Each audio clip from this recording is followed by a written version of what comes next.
This is a wrist exercise for anybody who gets pressure or discomfort after pushing movements or doing push-ups or planks.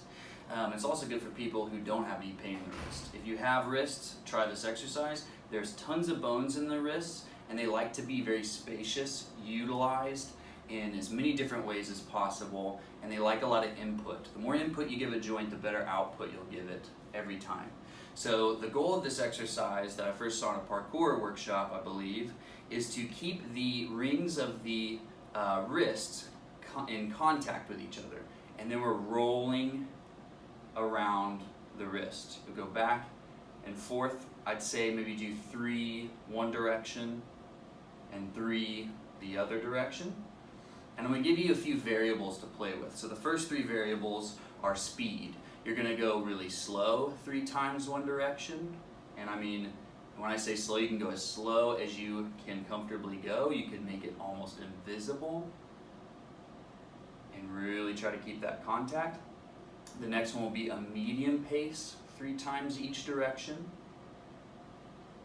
becoming more of a coordination drill as you go, and then we can go pretty fast. And again, you can make 18 different variables. You can try different speeds all the way through the spectrum, but slow, medium, fast is a good place to start. 3 each way.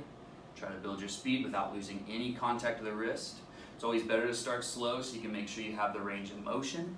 If you're lacking the range of motion, just go as far as you can and come back and push that edge a little further every day. Eventually you'll make the circle.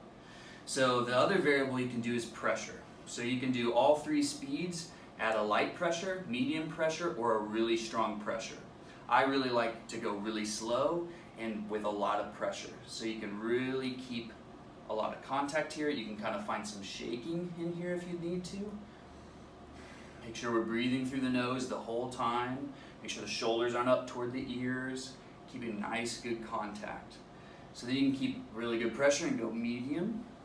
And then you can go a little faster, 3 each way, 3 the other way.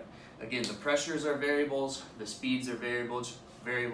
Play with them as much as you can. And afterwards, your hands should feel very charged and your wrists very awake.